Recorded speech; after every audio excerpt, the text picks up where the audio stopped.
मैं Anil Suthar zero mathematics classes में आप लोगों का हार्दिक अभिनंदन करता हूं।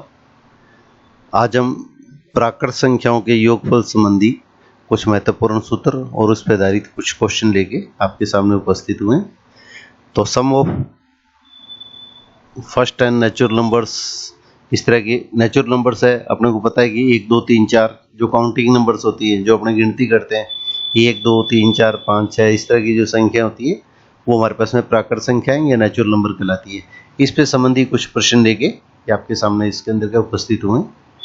तो जो पहली बार क्लास को देख रहे हैं वो उसके अंदर के चैनल को सब्सक्राइब भी कीजिएगा और ऑल बटन दबाइएगा, ताकि इसके अंदर आने वाली कोई भी क्लास है उसका नोटिफिकेशन आप तक पहुंच सके। तो बैंक और एसएससी या इस तरह के जो कंपटीशन होते हैं उनके लिए बेसिक क्लासेस स्टार्ट करके ये इसके अंदर 5-6 क्लासें इसके अंदर पहले मैंने आप लोगों को इसके अंदर इस जीरो मैथमेटिक्स क्लासेस जो चैनल है उसके ऊपर अपलोड किए। अब इसी क्रम के अंदर गए ये अलग टाइप की जो क्लास है, प्राकृत संख्या नेचुरल नंबर है, उनका जो सम होता है वो किस तरह ज्ञात किया जाता है। तो ये देखिए 1 से लेकर n तक की जो प्राकृत संख्या होती है, 1 2 3 4 5, 1 से स्टार्ट कर रहे हैं। तो इस तरह की अगर अपने पास कोई संख्या होती है तो उनका योगफल जो होता है उसका जो सम होता है उसके लिए फॉर्मूला हम काम में ये लेते हैं n into n plus 1/2। n last संख्या n है तो n इंटू एन प्लस 1/2, या इसके लिए फॉर्मूला ये भी काम में लिया जाता है। यहाँ पे टोटल टर्म्स देखिए, टोटल पद कितने हैं, 1 से लेकर n तक के पद है तो n है, तो n/2। अब प्रथम पद क्या है, फर्स्ट टर्म क्या है, 1 है। फर्स्ट टर्म अपने पास इसके अंदर का 1 है और इसके अंदर का लास्ट टर्म है वो अपने पास इसके अंदर n है, तो 1 + l। तो इसका मतलब n/2 इंटू 1 + n लिख दो, n/2 इंटू 1 + n। अब 1 + n को n + 1 लिखा जा सकता है, तो वापिस वही फॉर्मूला बन जाएगा। तो इसमें दोनों टाइप के जो क्वेश्चन है उसके अंदर के कंपटीशनों के अंदर पूछे जाते हैं। अब इसी तरह से 1 से लेके अपने पास इसके अंदर 1 3 5 7 इस तरह की अगर विषम संख्या आ गई है हमारे पास में, विषम प्राकृत संख्या आ गई है, 1 से शुरू करके विषम प्राकृत संख्या आती है, तो अगर टोटल पहली n विषम प्राकृत संख्या आती है तो इनका योगफल होता है वो n² के बराबर होता है। ये फॉर्मूले कुछ आपको थोड़े से याद रखने, आगे इसके पर आधारित मैं क्वेश्चन लेके वो आप लोगों के साथ में अच्छी तरह से क्लियर करने की कोशिश करूंगा। अब इसी टाइप से देखिए सम संख्या है वो प्राकृत संख्या है, तो प्रथम n सम प्राकृत संख्या है। पहले तो ये अपने पास जो क्वेश्चन किया है 1 3 5, ये तो क्या विषम है, ओड नंबर्स है, ओड नेचुरल नंबर्स है। और अब इसी तरह से हमारे पास क्या हुआ, अगला जो है वो सम प्राकृत संख्या है, इवन नेचुरल नंबर्स। तो 2 4 6 8 अगर ये n पद है तो इनका योगफल का फॉर्मूला होता है n इंटू एन प्लस 1। अब इस तरह से प्रथम n प्राकृत संख्या है, फर्स्ट n नेचुरल नंबर्स है, उनके वर्गों का योगफल, उनके स्क्वायर का जो सम होता है, 1 का स्क्वायर 2 का स्क्वायर 3 का स्क्वायर 4 का स्क्वायर, अगर n पद दिए जाते हैं तो इसका फॉर्मूला ये आता है n into n plus 1 into 2n + 1/6। ये बहुत अच्छे कंपटीशनों के अंदर बहुत बार क्वेश्चन पूछा गया है, ये इंपॉर्टेंट क्वेश्चन के अंदर है, थोड़ा ध्यान दीजिएगा आप लोग। और इसी तरह से 1 2 3 पहले n जो संख्या है प्राकृत संख्या नेचुरल नंबर्स है, उनका जो क्यूब है उनकी पावर 3 होती है, उसको घन या क्यूब बोलते हैं। इसके लिए फॉर्मूला क्या होता है, ये पहला जो फॉर्मूला लिया था n इंटू एन प्लस 1/2 पूरे का whole square, n into n plus 1/2 पूरे का होल स्क्वायर होता है। अब देखिए ये सारी अलग अलग जो टाइप है इसके ऊपर का क्वेश्चन लेके, हर टाइप के 2 2 3 3 क्वेश्चन लेके आपके साथ में क्लास है वो शेयर करने जा रहे हैं। तो आप लोगों से ये इसके अंदर क्या हुआ, जो बच्चे तैयारी कर रहे हैं उन बच्चों के साथ में और शिक्षक साथियों से मैं बार बार निवेदन करता हूँ, बार बार आग्रह करता हूँ, इसके अंदर का वो छोटे बच्चों के अंदर के इस तरह की जो क्लासें हैं वो उसके अंदर का शेयर करें। तो ये जो टॉपिक हैं ये 8वीं और 10वीं के अंदर आते हैं लगभग सारे टॉपिक। तो प्रथम n प्राकृत संख्या है, जो फर्स्ट n नेचुरल नंबर्स है, उनका जो सम आता है ये अपने पास फॉर्मूला जो आता है वो 10th क्लास के अंदर आता है। अब देखिए 1 से लेके 100 तक की प्राकृत संख्याओं का योगफल ये अपने को ज्ञात करना है। तो 1 + 2 + 3 + डैश डैश डैश प्लस 100, बीच में डैश डैश का मतलब ये लगातार ये संख्या चलती जा रही है, काउंटिंग नंबर्स है 1 से लेके 100 तक।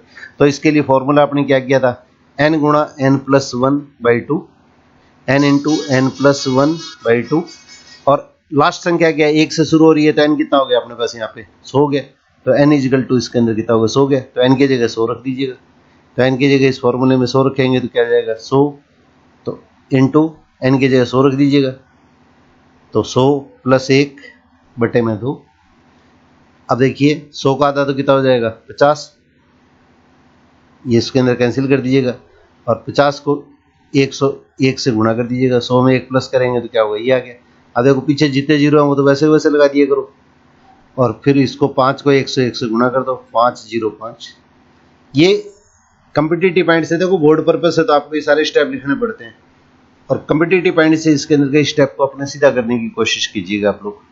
अब देखो अगला क्वेश्चन है, उसके अंदर 1 से लेकर n तक की प्राकृत संख्याओं का योगफल का फॉर्मूला लेना है। तो फॉर्मूला तो ऊपर वाला वही आ जाएगा, फॉर्मूला तो अपने पास इसके अंदर n इंटू एन प्लस, अब यहाँ पे n का मान कितना हो गया 200 हो गया।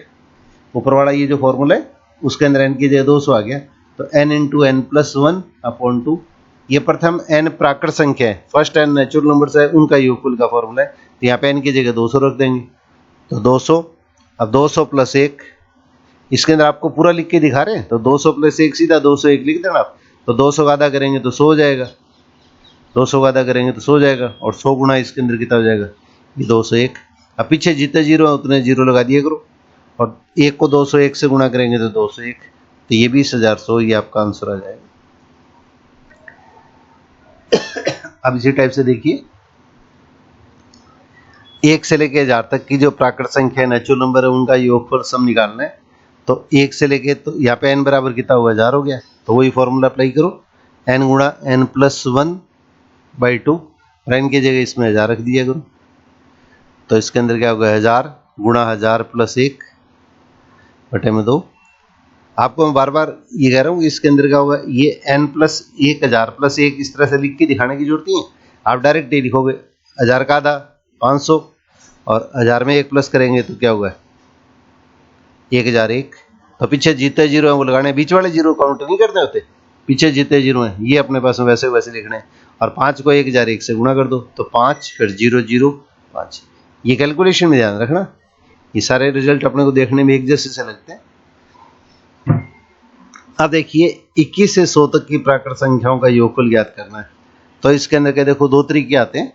एक तो इसके अंदर क्या होगा, जो 10th के अंदर जो अपने पास में दे रखा है, तो पहले 1 से लेके 20 तक की संख्याएं इसमें प्लस कर दीजिएगा आप। 21 से लेके 100 तक की संख्याएं, उनका योगफल अपने पास निकालना है, उनका सम निकालना है।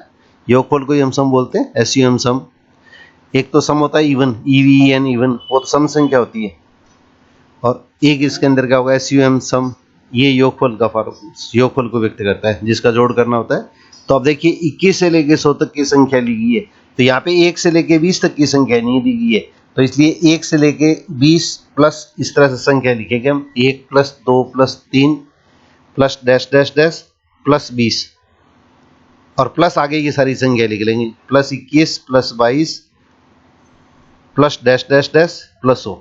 इसका मतलब 1 से लेके ये 100 तक की संख्या होगी, तो 1 से लेके 20 तक की संख्या हमने अपनी ओर से क्या जोड़ी है, 1 से लेके 20 तक की संख्या, 1 से लेके 20 तक की संख्या आपने अपनी ओर से प्लस की है, तो वहाँ पे ये चीज़ माइनस भी करनी पड़ेगी। तो पीछे की तरफ इसके अंदर क्या होगा, ये चीज़ माइनस भी कर देंगे। तो अपने पास ये जो चीज़ अपने पास इसके अंदर क्या होगा, ये नोट करने वाली चीज़ है, तो इसमें माइनस करके ये इसके अंदर माइनस माइनस लगा के ब्रैकेट लगा देंगे, माइनस लगा के इसमें ब्रैकेट लगा देंगे। माइनस जो चीज़ प्लस की है उसको माइनस करना है, माइनस लगा के ब्रैकेट लगाओ, माइनस लगा के ब्रैकेट बराबर हटाओ, माइनस लगा के ब्रैकेट। जो संख्या हमने प्लस की है वो संख्या इसमें माइनस कर देंगे, प्लस कर 20 से पहले प्लस। अब देखो 21 से लेके 100 तक की संख्या, उसमें 1 से 20 तक की जो संख्या इसमें नहीं थी वो पहले प्लस कर दी है और उधर माइनस कर दी है। और एक चीज अपने को पता है कि अगर कोई भी संख्या जो जोड़ी जाती है तो वो संख्या इसमें से घटाएंगे तब ये संख्या होगी, वो दी हुई संख्या के बराबर होती है। और 1 से 100 तक की संख्याओं का योगफल का फॉर्मूला अपने पहले कर चुके, तो इसके अंदर क्या लिखेंगे, n का मान पहले वाले पार्ट में तो क्या होगा 100 गया, तो 100 गुणा, ये नीचे इसके अंदर देखिए हल करते हैं, तो 100 गुणा 100 प्लस 1 बटे में 2 और माइनस।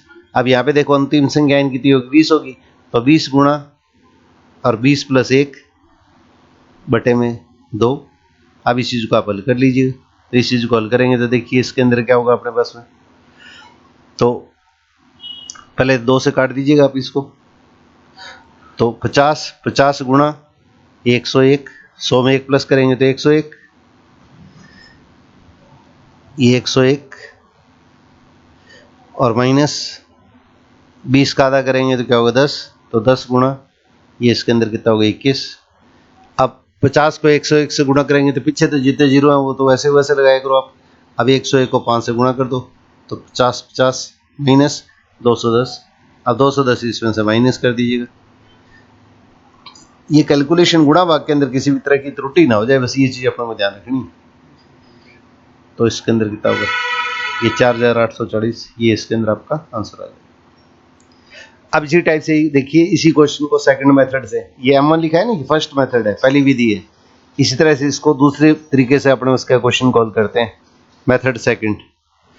अब देखिए यहाँ पे total n/2 into a plus L वाला फार्मूला लगाते हैं। तो प्राकृत संख्याओं का योगफल है, इसके लिए फॉर्मूला हम ये काम में लेते हैं n/2 into a plus L, ये दूसरा फार्मूला जो मैंने बताया था आप लोगों को।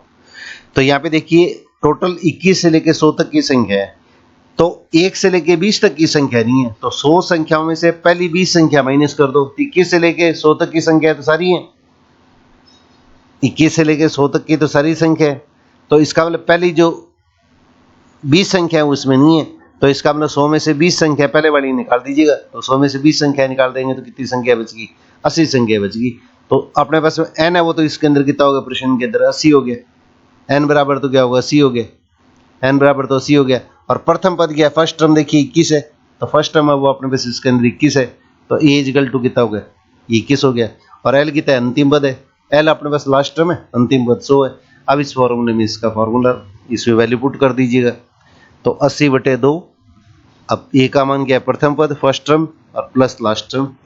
अब 80 का आधा करेंगे तो कितना होगा, ये 40 हो गए, काट दीजिएगा पहले, तो 40 गुणा, अब इसके अंदर गए 121, अब जीरो तो वैसे वैसे लगा दीजिएगा, अब 121 को 4 से गुणा कर दीजिएगा, ये हमारे पास आंसर आ गया। इस तरह से दोनों में से कोई भी तरीका कर सकते हैं। पहले वाला मेथड है वो अपने पास 10th की जो बुक है उसके अंदर दे रखा है, ये तरीका अपने कॉम्पिटिटिव पॉइंट से सीधा काम में ले सकते हैं। अब इसी तरह का देखो ये क्वेश्चन दिया गया, तो 51 से 100 तक की प्राकृत संख्याओं का योगफल कर दें। तो पहले 1 से लेकर 50 तक की संख्याएं इसमें प्लस कर दीजिएगा, 1 plus 2 plus dash dash dash 50, और प्लस आगे वाली संख्या plus 51 plus dash dash dash और प्लस 100, और जो संख्या प्लस की है वो इसमें माइनस कर देंगे, माइनस फिर ब्रैकेट जरूर लगा देना, जो संख्या प्लस की है सारी संख्या एक संख्या की तरह व्यवहार करेंगी। अब यहाँ पे देखिए पहले तो 1 से लेकर 100 तक की संख्याओं का योगफल निकाल लीजिएगा, तो 1 से 100 तक की संख्याओं का योगफल क्या होगा, अब n का मान क्या है, लास्ट टर्म कौन सी है, कुल पद कितने हो गए 100 हो गए, तो 100 गुणा 100 प्लस 1/2, वही फॉर्मूला अप्लाई किया जो मैंने पहले किया था। और माइनस यहाँ पे क्या है, दूसरे वाला स्टेप है उसमें 1 से लेकर 50 तक की संख्याओं का योगफल ज्ञात करना है, तो इसका मतलब n की जगह क्या है 50 कम मिलेंगे, तो 50 प्लस 1/2। अब देखिए 100 का आधा तो क्या होगा 50 हो गया, और 50 का आधा क्या होगा 25 हो गया, तो 50 गुणा 101 और माइनस 25 गुणा 51। अब इसको हल कर लीजिएगा, तो ये पहले वाले में तो क्या होगा, पीछे तो जीरो आ गया और ये 50 आ गया। अब इसको 25 से कम 25, माइनस का निशान, 25 से कम 25, आंसर 2, 25 5 125 और 2 प्लस कर दिया 27, तो 127 5, 25 कम 25 सीधा हो गया, फिर 25 5 125 और 2 आंसर लिया कैरी जाओ, इसमें प्लस कर दीजिएगा। अब इसको माइनस कर दीजिएगा, तो 50 में से 1275 माइनस कर दीजिएगा। बस ये जल्दबाजी में कहीं जोड़ वाक्य की कैलकुलेशन गुणा वाक्य के अंदर त्रुटि नहीं करते, बस आप ये ध्यान रखना, इसको नीचे लिख के कर दिया करो। कॉम्पिटिटिव पॉइंट से थोड़ा सा प्रैक्टिस करेंगे तो अपने आप आपको ये चीज़ें क्लियर हो जाएंगी। छोटे बच्चे कई बार क्या होते हैं इस तरह की गलतियां कर देते हैं, तो ये इस तरह के क्वेश्चनों के अंदर के थोड़े से अभ्यास की जरूरत होती है बस, और इसके अंदर कोई भी दिक्कत नहीं। बेटा करते हैं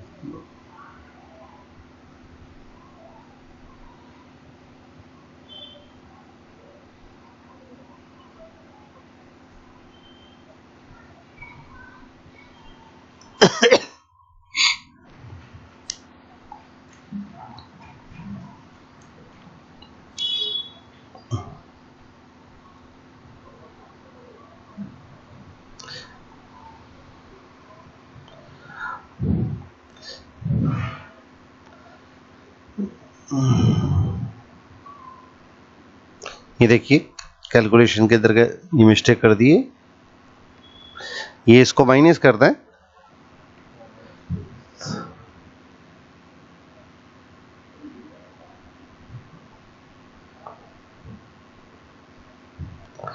पचास 50 में से 1275 माइनस कर दीजिएगा।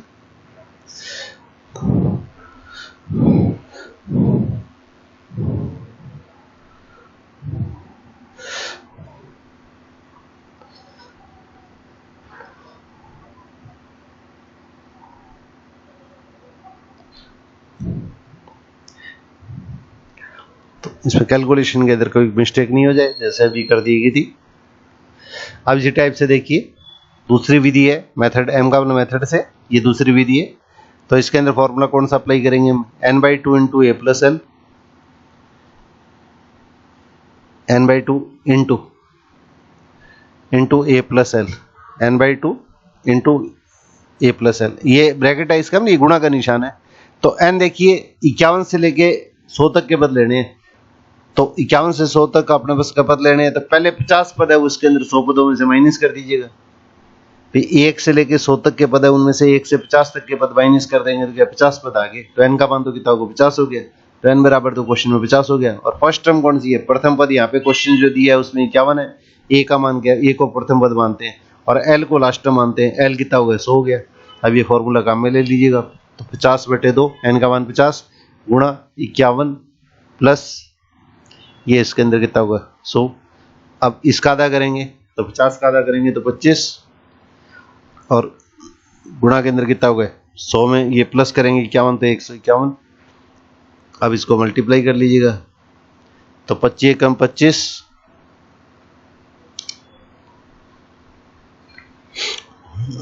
अब देखिए एक जो पिछली क्लास बनाई थी मैंने उसका फॉर्मूला अगर आपके दिमाग के अंदर अगर हो तो पहले 25 को 1 से मल्टीप्लाई किया, पहले 25 को 1 से मल्टीप्लाई किया, 151 के अंदर इकाई का जो अंक है ना इसको 1 से मल्टीप्लाई किया तो 25 से कम 25, 2 आंसर कैरीज हो गया। ये कैरीज देखो मैं साइड में लिख रहा हूँ, कैरीज में साइड में लिख रहा हूँ। अब 25 को 15 से मल्टीप्लाई करो, 25 को पहले 1 से मल्टीप्लाई किया तो 25, 5 आ गया, आंसर क्या होगी 2 होगी। अब 25 को 15 से मल्टीप्लाई कीजिएगा तो 25 को 15 से मल्टीप्लाई करो, अलग से करके दिखाते हैं। 25 को 15 से मल्टीप्लाई करो। अब देखिए दोनों संख्या इसमें इकाई का अंक है, यूनिट डिजिट 5 है और दोनों संख्याएं जिनको गुणा कर रहे हैं उनका अंतर कितना है 10 है। तो इसके लिए आपको एक शॉर्ट ट्रिक बताई थी मैंने, उसके अंदर लास्ट में तो क्या लिखते हैं 75 लिखते हैं, लास्ट में तो इसमें 75 लिखते हैं। और दोनों संख्याएं जो दे रखी है उसमें दाई का जो अंक है 10 डिजिट है, उसमें बड़ी संख्या उसमें 1 प्लस करेंगे। तो बड़ी संख्या 2 है तो 2 में 1 प्लस करेंगे तो क्या होगा, 2 में 1 प्लस करेंगे तो क्या होगा 3 हो गया। और इसको छोटे जो संख्या है दही का अंक उससे गुणा कर देंगे तो ये इसके अंदर कितना होगा 3 हो गया। तो ये पहले वाली जो शॉर्ट ट्रिक है उसमें काम में ले ली तो इसके अंदर का ये हो गया। और इसके अंदर क्या होगा 375, उसमें कैरी जो आंसर 2 आई है वो प्लस कर देंगे, 2 प्लस करेंगे तो इसके अंदर कितना होगा 2, इसमें प्लस करेंगे तो इसके अंदर कितना होगा, ये आपके पास मान आ गया। तो कैलकुलेशन के अंदर ये लगभग ऑलमोस्ट शॉर्ट ट्रिक है उसके अंदर काम में आती है, तो इसलिए इनको अप्लाई करना आना चाहिए। सिर्फ शॉर्ट ट्रिक आपको सीखने से काम नहीं चलेगा, कंपटीशन पर्पस से उन चीजों को अप्लाई करना आपको आना चाहिए। तो ये इसके अंदर आपका आंसर आ जाता है। अब देखिए प्रथम n विषम प्राकृत संख्या ऑड नेचुरल नंबर्स है उनका सम लेना है। तो इसके लिए फॉर्मूला बताया था आपने, बस इसके अंदर क्या होता है n स्क्वायर होता है, इसका फॉर्मूला होता है n स्क्वायर। तो यहाँ पे देखिए 1 3 5 7 9, तो टोटल देखिए कितनी टर्म्स है, कितने पद है 1 2 3 4 5, तो 5 का स्क्वायर कर देंगे, n का मान 5 हो गया तो 5 का स्क्वायर कितना हो गया 25, 5 का स्क्वायर या 5 का वर्ग एक ही बात है। अब नेक्स्ट क्वेश्चन 1 3 5 7 9 11 13, तो देखिए इसमें कितना होगा 3 और 3 6 और एक 7 7 टर्म होगी तो 7 का स्क्वायर, तो 7 का स्क्वायर अपने बस का क्वेश्चन के अंदर कितना होगा ये 49 हो गया। 7 का स्क्वायर 49, सॉरी 7 का स्क्वायर 49। अब इसी टाइप से देखिए 1 3 5 7 डैश डैश डैश 17, तो यहाँ पे देखिए जो संख्या ली है पहले वाला क्वेश्चन जैसे मैं बता रहा हूँ आप लोगों को, तो अगर बीच में सम संख्या ले ले, इवन नंबर्स ले लें, तो 1 से लेके 14 तक की संख्या में आधी संख्या तो सम होगी, आधी विषम होगी, आधी इवन होगी, आधी ओड होगी। तो इसका मतलब क्या 14 का आधा कितना हो गया 7 तो सम होगी, 7 ओड होगी, विषम होगी, तो इसका मतलब 7 हो गया। तो इसमें अगर 1 प्लस और करेंगे तो क्या होगा, 18 टर्म होगी।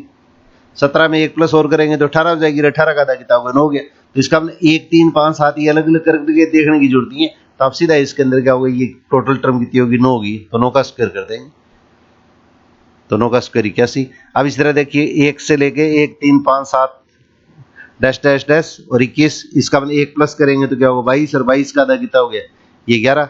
तो इसका मतलब 11 टर्म तो सम होगी, 11 विषम होगी, तो 11 का स्क्वायर कितना होता है, ये 121 होता है।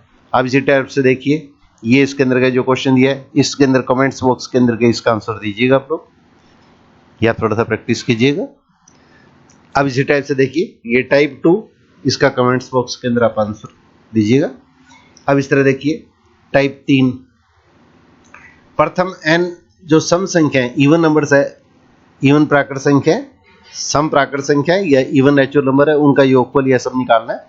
तो इसके अंदर क्या होगा, ये सारी संख्या स्टार्ट कहां से हो रही है, ये प्राकृत संख्या है, तो 2 4 6 8 10, तो इसका फॉर्मूला आपने किया था n into n plus 1, n और n प्लस दोनों का गुणा।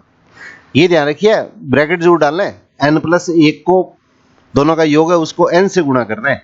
तो यहाँ पे 2 4 6 8 10, तो टोटल संख्या कितनी होगी, 5 होगी, तो n का मान दो कितना होगा 5, और इंटू में कितना होगा 5 प्लस 1, तो 5 प्लस 1 6 हो गया। अब इसको मल्टीप्लाई करेंगे तो कितना आ जाएगा, 30 आ जाएगा। अब इस तरह अगले वाला क्वेश्चन देखिए 2 4 6 8 10 12 14, तो ये 3 और 3 6 और एक 7 टर्म होगी, तो 7 और 7 के अंदर 1 प्लस कर देंगे तो कितना होगा 8 हो गया। तो 7 गुणा 8, 7 गुणा 8 कितना होगा 56, ये आपके पास में क्वेश्चन हो गया। अब इस टाइप से देखिए 2 4 6 8 18 तक ले लिया, इसका मतलब 18 तक तो आधी संख्या इवन होगी और आधी ओड होगी, आधी तो सम संख्या होगी और आधी विषम संख्या होगी। इसका मतलब n का मान कितना हो गया, 9 हो गया, तो 9 गुणा 9 प्लस 1, n का मान तो 9 हो गया और 9 प्लस 1, तो इसका मतलब 9 गुणा 10, तो इसके अंदर आंसर हमारे पास इसके अंदर कितना हो गया, ये 90 आ गया। अब इसी टाइप से देखिए 2 प्लस 4 प्लस 6 प्लस 8 प्लस 22, तो इसके अंदर क्या होगा, 22 का आधा करेंगे तो 11, तो 11 संख्याएं क्या होगी, सम होगी, 11 विषम होगी, तो 11 और 11 प्लस 1। अब 11 को क्या करेंगे, 12 से मल्टीप्लाई कर देंगे, और दो अंकों की संख्या को जब 11 से गुणा करते हैं तो क्या आता है, 1 और 2 को तो अलग अलग लिख देंगे और बीच में दोनों संख्याओं का योग लिख देंगे। 12 1 और 2 का योग है, तो 132 हमारे पास आंसर हो गया। पहले जो क्लासें बनाई है लगभग उन ट्रिकों का इसके अंदर देखो, बार बार आपके सामने क्वेश्चन के अंदर का यूज आ रहा है। यहाँ पे अगले में देखिए 2 से लेके ये इसके अंदर का 100 तक की संख्या है, तो इसको आप थोड़ा सा कमेंट बॉक्स के अंदर का इसका क्वेश्चन है उसका ट्राई कीजिएगा। तो यहाँ पे n का मान देखिए कितना होगा, फिर इसके अंदर का ये जो फॉर्मूला आपको दे रखा है n इंटू एन प्लस 1, इसमें इसकी वैल्यू पुट करके और क्वेश्चन के अंदर का ये प्रैक्टिस कीजिए। ये सारे टॉपिक एक्चुअली जो अब मैं करवा रहा हूँ, पहले टाइप का जो क्वेश्चन है उसको छोड़ के ये क्वेश्चन आ रहे हैं, ये सारे 8th के अंदर आते हैं, ये एनसीईआरटी के अंदर 8th क्लास के अंदर दे रखे हैं। अब देखिए प्रथम n प्राकृत संख्याएं उनके वर्गों का योगफल, ये फॉर्मूला इसके अंदर का बड़ी क्लासों में आता है। मैथमेटिक्स के अंदर क्या हुआ, n into n plus 1 into 2n plus 1 upon 6, ये प्लस 1 के अंदर का ये मैथमेटिक्स ऑप्शनल है उसके अंदर आता है, परंतु कंपटीशन के अंदर का ये बहुत ज्यादा पूछा जाता है, तो ये शॉर्ट ट्रिक मान लेते हैं अपने आप में। ये फॉर्मूला अप्लाई कर दो, तो यहाँ पे देखिए 1 का वर्ग, 2 का वर्ग, 3 का वर्ग, 10 का वर्ग, वर्ग स्क्वायर को बोलते हैं, तो इसका n का मान कितना हो गया, 10 हो गया। तो यहाँ पे ये फॉर्मूला जो है उस फॉर्मूले में n की जगह 10 रख देना है, तो 10 प्लस 1, फिर 2 गुणा n की जगह 10 प्लस 1 और बटे में 6। अब देखिए ये तो कितना होगा 10 में 1 प्लस किया तो 11, और 10 का दुगुना 20 हो गया और 20 में 1 जोड़ दिया तो 21। ये ध्यान रखिएगा, बोर्ड मास का रूल आपको अच्छी तरह से ध्यान होना चाहिए। अब इसको कैंसिल कीजिएगा, तो पहले तो 3 की टेबल से 6 को और 21 को काट दो, तो 3 के पड़े से काट देंगे, दिया गया। अब इसका आधा करेंगे तो क्या होगा, 2 का आधा 1 हो गया और इसका आधा 5 हो गया। अब 11 गुणा 5 और 7 को मल्टीप्लाई कीजिए आप लोग, 5 को 7 से मल्टीप्लाई करने से क्या हुआ, कैलकुलेशन आपकी जल्दी होती है, क्योंकि 11 को 2 अंकों की संख्या से मल्टीप्लाई करते हैं। तो आपने पहले क्या किया था, 3 और 5 तो अलग अलग ले लिए दोनों अंक, और बीच में क्या दोनों अंकों का योग ले लेंगे, तो दोनों अंकों का योग करेंगे तो क्या आएगा, ये 385 आ गया। तो हमारे पास आंसर है वो 385 आ जाएगा।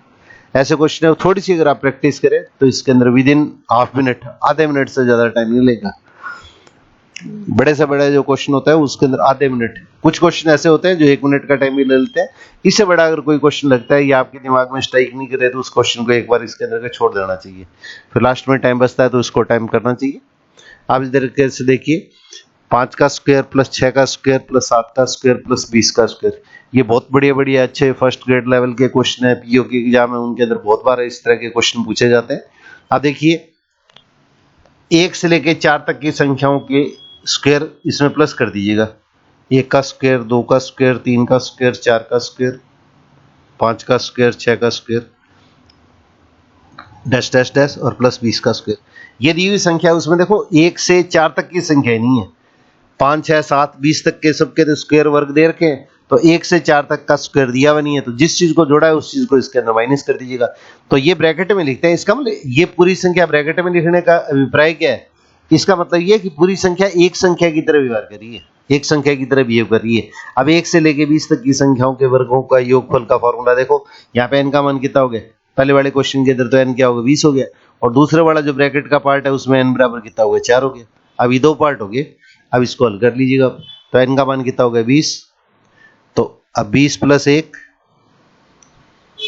पूरा हल करके भी कर सकते हो आप, 20 में 1 जोड़ दिया, और 20 का दुगुना प्लस 1, पहले 2 गुणा 20 प्लस 1, तो 20 का दुगुना क्या होगा 40, 40 में 1 प्लस किया तो 21 बटे में 6, और बटे में 6 लगा दीजिएगा, ये बटे में 6 वो फॉर्मूला जो अप्लाई कर रहे हैं, तो बटे में 6।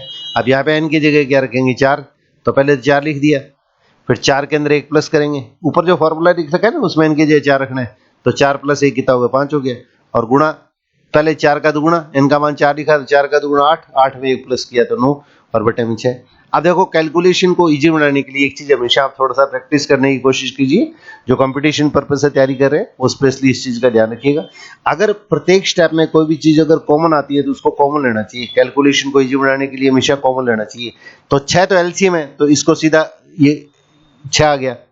अब देखिए ऊपर 4 और 5 दूसरा स्टेप है, उसमें 4 और 5 कितना हो गया 20 हो गया, तो 4 और 5 का गुणा कितना हो गया 20 हो गया, और पहले वाले स्टेप में क्या 20 है, तो 20 दोनों के अंदर आ रहा है, तो 20 तो क्या कॉमन ले लिया। अब देखिए इसके अंदर क्या होगा 21 इंटू 41 माइनस 9, 4 और 5 को गुणा किया 20, और पहले वाले स्टेप में 20 है तो 20 कॉमन ले लिया। अब ये ब्रैकेट में जो बची हुई संख्या इसमें देखिए और कोई चीज कॉमन आ रही है नहीं आ रही, कॉमन लेने से कैलकुलेशन क्या कंपैरेटिवली इजी बनेगी।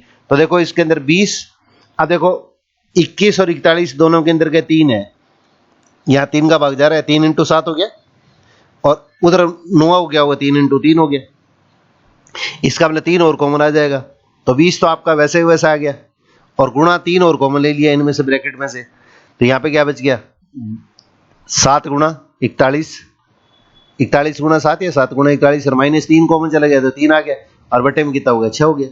अब देखो 20 को 3 से गुणा करेंगे तो कितना जाएगा 60, 60 में 6 से भाग दे दीजिएगा, 20 को 3 से गुणा किया 60, 60 में इससे भाग दिया तो 10 आ गया, तो इसका हमने नीचे तो कितना हो गया 10। ये थोड़ी सी कैलकुलेशन प्रैक्टिस करने की जरूरत होती है, बाकी इसमें मुश्किल कुछ भी नहीं है। तो 10 इंटू, अब देखो 41 को 7 से गुणा किए, 7 एकम 7 और 7 चौके 28, और माइनस 3, अब देखिए 3 घटाएंगे तो क्या होगा 284, और 10 से गुणा कर दो, 10 गुणा 284, और पीछे 0 है तो इसके अंदर क्या हुआ ये 2840, ये आपका आंसर हो जाएगा। ये बहुत अच्छे अच्छे एग्जामों के अंदर का क्वेश्चन आ चुका है, फर्स्ट ग्रेड टीचर्स के अंदर, बैंक पीओ वगैरह ये सब अच्छे एग्जाम के जो पेपर होते हैं उन क्वेश्चनों के अंदर के इस तरह के क्वेश्चन पूछे जाते हैं। आप देखिए प्रथम n प्राकृत संख्याओं के घनों का योगफल, घन को क्यूब बोलते हैं, एक ही संख्या को अगर 3 बार गुणा किया जाता है तो उसका क्यूब कहलाता है। तो इसका फॉर्मूला होता है n इंटू n प्लस 1 बटे में 2 और पूरे का होल स्क्वायर, पूरे का स्क्वायर होता है।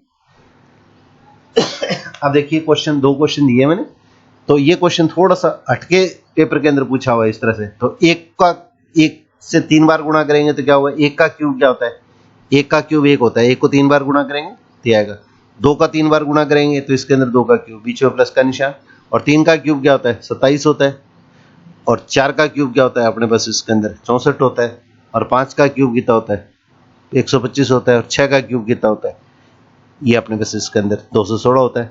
अब यहाँ पे देखो 1 से लेके 6 तक की संख्याएं जो क्यूब है, 1 से लेके 6 तक की संख्याएं उनका क्यूब पावर 3 होती है, इसको क्यूब बोलते हैं। तो यहाँ पे n है, लास्ट टर्म देखो कितनी है 6 है, तो n का मान 6 है। तो उस फॉर्मूले में जो अपने फॉर्मूला लिखा है उसमें n की जगह 6 लिख दीजिएगा।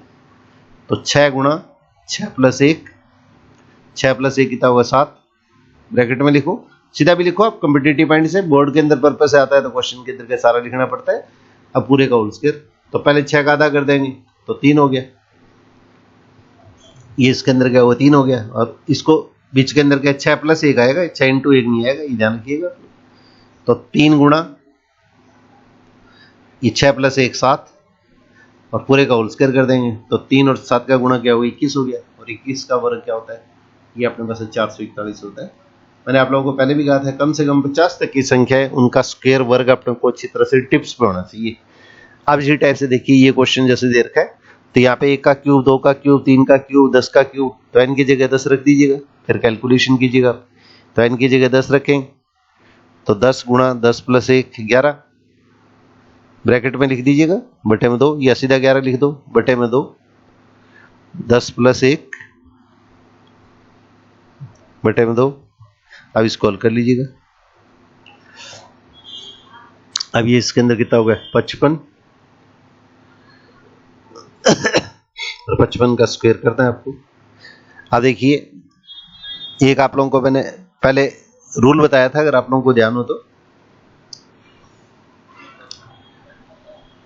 अगर कोई भी संख्या उसका स्क्वायर करना है और इकाई का अंक अगर 5 हो, यूनिट डिजिट अगर 5 है, आपको ध्यान हो तो मैंने पहले एक क्लास आपके साथ में शेयर की थी, अगर किसी भी संख्या का स्क्वायर करना है, स्क्वायर का मतलब उस संख्या का उसी संख्या से मल्टीप्लाई करना है, और इसका इकाई का अंक यूनिट डिजिट अगर 5 है, तो इसके अंदर क्या करेंगे, पहले तो अपने पास इसके अंदर क्या होगा 5 का स्क्वायर 25 लिख देंगे, और जो 5 के अलावा बची हुई संख्या, इकाई का जो अंक है उसके अलावा बची हुई संख्या यहाँ पे कौन सी है 5 है, तो 5 को 5 से अगली संख्या कौन सी है 6 है, उससे मल्टीप्लाई कर देंगे, तो ये इसके अंदर कितना हुआ 30, तो इसके अंदर 30 25, ये इसके अंदर क्या हुआ आपका आंसर आ जाएगा। तो 30 25 ये इसके अंदर का आपका आंसर आ जाएगा।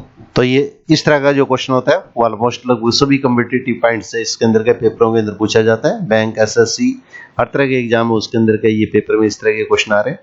तो इसके अंदर क्या हुआ, ये जो बच्चे तैयारी कर रहे हैं तो उनसे थोड़ा सा मैं उम्मीद करूंगा कि इसके अंदर क्या वो अपने साथी जो तैयारी कर रहे हैं और छोटे बच्चे जो 8th में 10th में वगैरह में पढ़ रहे हैं, तो उनके साथ में भी इस क्लास को शेयर कीजिएगा ताकि वो भी इस चीज़ का लाभ उठा पाएँ। और मैंने शिक्षक साथियों से बार बार इसके अंदर क्या होगा जो मैंने वो सहयोग किया है, मैं अपेक्षा करूंगा कि इसके अंदर क्या होगा वो इस तरह से इस पुनीत कार्य के अंदर क्या हमारा सहयोग करेंगे। तो आप लोग उससे बार बार इसी सहयोग की आशा के साथ में, और एक इसके अंदर क्या होगा, अगर आपको ये क्लास अगर पसंद आती है तो आप इसके अंदर निश्चित तौर पे इसको लाइक भी कीजिएगा, शेयर भी कीजिएगा। आप लोग इसी सहयोग की आशा के साथ में ऑल द बेस्ट।